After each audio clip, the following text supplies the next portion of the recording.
नमस्कार, मेरा नाम अशोक है। वह पब्लिक रिएक्शन टीवी देख रहे हैं। जैसा कि आप सभी को पता है कि हरियाणा में विधानसभा चुनाव का बिगुल बज चुका है। चुनाव आयोग की तरफ से चुनाव तिथि का ऐलान कर दिया गया है। 1 अक्टूबर को हरियाणा में मतदान होगा व 4 अक्टूबर को रिजल्ट घोषित कर दिया जाएगा।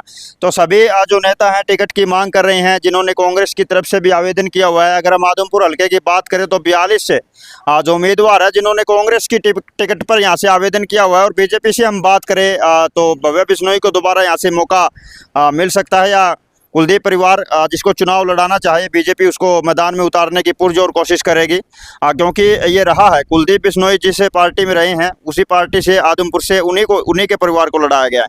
तो अभी हमारे साथ कांग्रेस के उम्मीदवारों में से एक उम्मीदवार है सुखवीर सिंह डूडी जी, यहाँ पर अपना चुनाव प्रचार कर रहे थे तो हमें मिल गए। तो चलिए इनसे भी जान लेते हैं। हाँ जी, नमस्कार चेयरमैन साहब। पूर्व में चेयरमैन रहे हैं मार्केटिंग कमेटी के। जी नमस्कार, आपके दर्शकों को भी नमस्कार, मेरे पूरे हल्का वासियों को भी मेरा बहुत बहुत प्रणाम।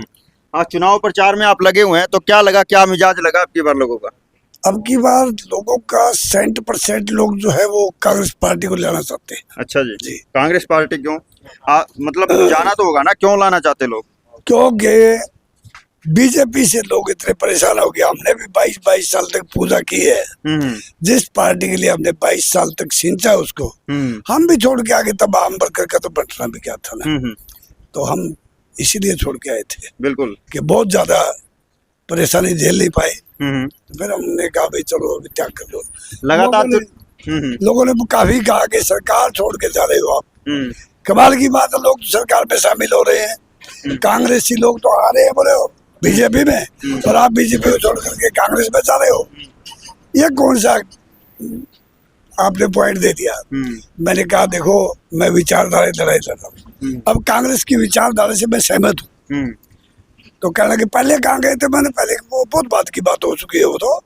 अभी बहुत कुछ कांग्रेस में मैं ज्यादा नहीं कहूँगा, लेकिन 80% तक बदलाव आया है। बहुत बड़ी सोच। आपसे बातें करेंगे, आपके साथ भी बने रहेंगे। हाँ जी, क्या लगता है आपकी बात? कौन सी पार्टी का पलड़ा भारी? हम तो कहते हैं हमेशा हमेशा हमारे कांग्रेस जी आए, और जो ये हमारे सुखवीर डूडी जी हैं इनका समर्थन देंगे सभी। जितने मेरे देशवासी, मेरे भाईचारा है यहाँ पे, हमारा सभी को वोट इन्हीं को है जी। सुखवीर डूडी जी पसंद है आपको? हाँ जी, हाँ जी, हाँ जी, अच्छे सभी काम अच्छे करते, पहले भी रहे हैं, जो काम करते थे शुभ काम करते, अच्छे काम करते थे, आगे भी करेंगे वो। हाँ जी बिल्कुल। तो क्या कामना कर रहे हैं सुखवीर डूडी जी? बस हम तो यही कामना है, दिल से यही आए और हमारा मंडी आदमपुर का विकास करें। तो डूडी साहब, चुनाव प्रचार लगातार कर रहे हैं आप, क्या समस्याएं लगी हल्के में? डोर टू डोर घूम रहे हैं। समस्याओं का तो अंबार भरा पड़ा है। 1 2 4 5 7 10 20 हो तो हम कहें। या तो वो सुभाष चंद्र बोस जी वाली बात है कि जब तक इंसान 100 समस्याओं से ना खेलता वो इंसान नहीं है। तो यहाँ हमारे आदमपुर वाले तो बेचारे 100 की 100 समस्याएं लिए हुए घूम रहे हैं। हल्का वासी पूरा हल्का ही ऐसा है। और आदमपुर का तो इतना बुरा हाल है कि यहाँ से लोग दूर जा करके खेतों में शिफ्ट होना। विधायक जी है यहाँ से भव्य बिश्नोई, लगातार पोस्ट करते हैं, दावे करते हैं कि 800 करोड़ रुपए आदमपुर के लिए मंजूर करवा दिए विकास कार्यों के लिए। पत्रकार महोदय अशोक भाई, मैं आपको बहुत पुराने टाइम से जानता हूँ, और राणौलिया जी ने, मुनीष अलावादी जी ने और सुखवीर डूडी ने, 3-4 लोगों ने हमने मिल करके वो टाइल वाला वो मंजूर करवा के लाए थे। और 45 करोड़ रुपए सीवरेज और वाटर सप्लाई के हमने मंजूर करवाए थे माननीय मनोहर लाल जी के टाइम में।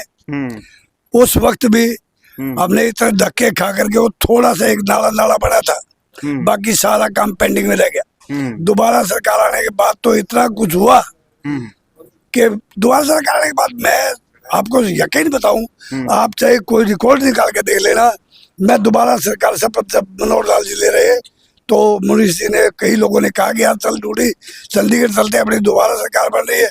माँ अभी अपनी सरकार नहीं बन रही है, तो माँ अभी गठबंधन की सरकार बन रही है जो किसी भी काबिल नहीं है। बिल्कुल।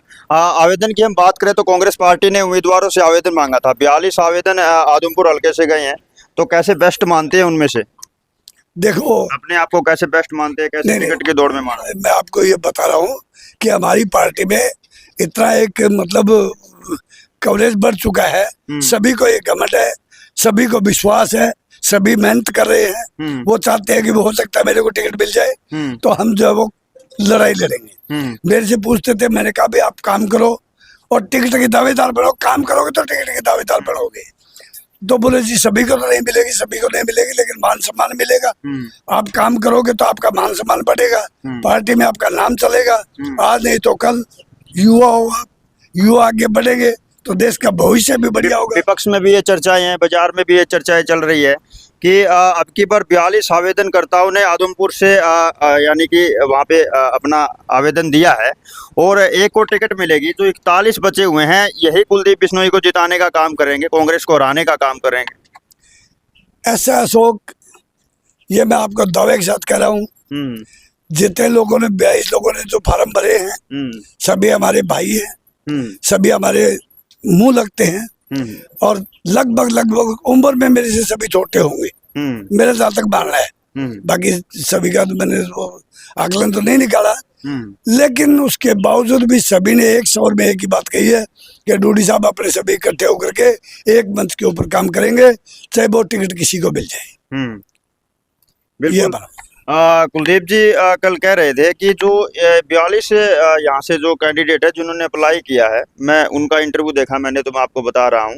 बोल रहे कि ये चुनाव के बाद में यहाँ पर मिलेंगे नहीं, मतलब कि, और ये चुनाव से 4.5 साल के बाद में फिर दिखाई देंगे और कोई समाज सेवा के कार्य में एक्टिव हो जाएगा तो कोई किसी कार्य में एक्टिव हो जाएगा। तो ऐसा है, रियल में है? अभी मैं मेरे ऊपर बता देता हूँ, दूसरे पर तो मैं क्यों कहूँ किसी बात को लेकर के। मैं सन 1993 से चौधरी बंसीलाल जी का चेला रहा था। 98 में मैंने बीजेपी ज्वाइन करी, 2022 में मैंने बीजेपी को छोड़ा है। ठीक है जी।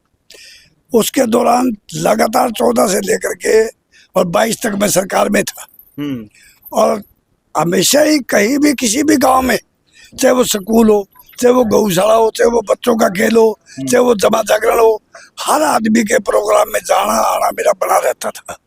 और जब कोरोना काल में भी जब सभी लोग घरों में सो गए थे, उस वक्त भी मैं मैदान में आकर के ये कहता था कि कोई ये बीमारी नहीं, ये हवा के वायरस है और आप निश्चित होकर के अपने थोड़ा सावधानी पूर्वक अपना जीवन व्यतीत करो, ऐसी कोई नौबत नहीं आएगी हमारी जगह कहीं। बिल्कुल, जैसे कि हमने आपसे पहले पूछा समस्याएं, तो आपने गिनवा दी आदमपुर की जल की समस्या आपने गिनवाई, पानी की, बिजली की, जो भी है आपने गिनवाई है। तो इसका निजात कैसे दिलवाएंगे आदमपुर वासियों को?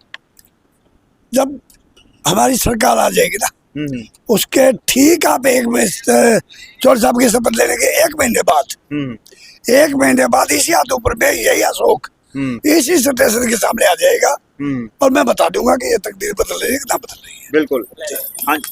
हाँ जी, आप क्या कहेंगे? बस यही आए, हमारा तो यही शुभ विचार है जी, इनका जीत होवे, हमें कामयाबी मिले, आदमपुर वासियों को हर परेशानी से दुख दूर होवे। बिल्कुल। हाँ जी भाई साहब, क्या कहेंगे, कितना जोश है आपकी बार?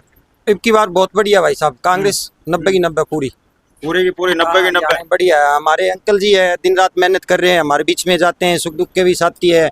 जो शिक्षा का मुद्दा उठा था उसमें भी हमारे जी जान से दीपेंद्र हुड्डा जी आए थे, ये भी अंकल वहाँ पर सुबह से लेकर शाम तक हमारी ड्यूटी की थी। शिक्षा का जो स्कूल मर्ज किए थे सरकार ने, आज भी स्कूलों में टीचरों की कमी है, ट्रांस पॉलिसी फिर चला दी है। बच्चों के अर्धवार्षिक परीक्षा परिणाम आते हैं तो उसी टाइम सरकार बच्चों की पढ़ाई खराब करने के लिए ट्रांस पॉलिसी चला देती है स्कूलों में, वो भी बहुत खराब है। नशे की लत भी है गाँव के अंदर, आज हर गाँव के अंदर 20-25 लोग इस बीजेपी सरकार में नशे से ग्रस्त है। इन पे कोई कदम नहीं उठा रही सरकार, बड़े बड़े वादे, बड़ी बड़ी योजना विज्ञापनों में छाप रही है और धरती और जमीन सत्तर पे कोई काम नहीं किया इसने। आदमपुर का देख लो हालात क्या है आज, सारी जगह ऐसे है। गांव में लोग, किसान दुखी है, बच्चे दुखी है, हर वर्ग की दुखी है, घरों में लेडीज दुखी है। बिल्कुल। हाँ, तो आपने जैसे कि देखा यहाँ पर कांग्रेस नेता हैं सुखवीर सिंह डूडी जी, जो कि पूर्व में चेयरमैन रहे हैं मार्केटिंग कमेटी के, अपने चुनाव प्रचार में यहाँ पर लगे हुए हैं, तो हमें यहाँ पर मिल गए और आप लोगों ने देखा चेयरमैन साहब ने जो भी कहा। आपकी इस पर क्या प्रतिक्रिया है? आपकी बार आदमपुर जो हल्का है किसको मौका देगा, कौन सी पार्टी का यहाँ पर पलड़ा भारी है, और आपकी नज़र में सबसे जो प्रबल दावेदार है कांग्रेस की तरफ से वो कौन है, हमें कमेंट करके ज़रूर बताइएगा। धन्यवाद।